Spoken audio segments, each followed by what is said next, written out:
Hey everyone. Hope you're having a smooth day. This is Auto Repair, and today we're diving into the symptoms of a bad brake caliper. The brake caliper plays a crucial role in stopping your car. Its job is to press the brake pads against the rotor whenever you hit the brake pedal. Here's how it works. Hydraulic fluid flows from the master cylinder through the brake lines and into the caliper, pressurizing it to compress the brake pads on either side of the rotor. This process slows down your car effectively. Brake calipers are mounted behind the wheels, but if your car has drum brakes instead, you won't have calipers, you'll have wheel cylinders instead. Now, let's get into the 5 key symptoms of a bad brake caliper. First symptom is dragging brakes. It might feel like someone's lightly pressing the brakes even when you're not. This happens when a faulty caliper piston stays partially engaged.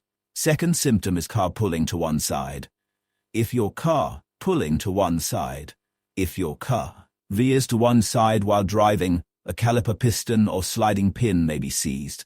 This keeps the brake pads in constant contact with the rotor on that side, causing excessive heat and sometimes even smoke from the affected rotor. Third symptom is leaking brake fluid. Low fluid in the brake reservoir or puddles under your tires could point to a caliper issue.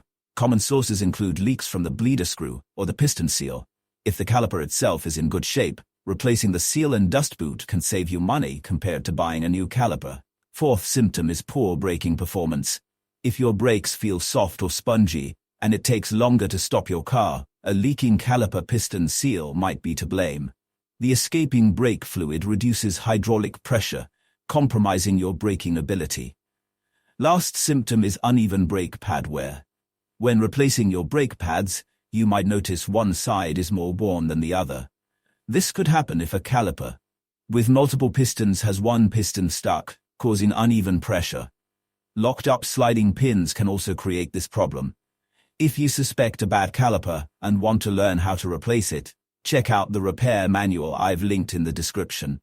It's a step-by-step guide to make the process easier, and remember, the brake caliper is just one part of your braking system. Stay safe, and I'll catch you in the next video. Thanks for watching. If you found this video helpful, like and comment for any question. And don't forget to subscribe.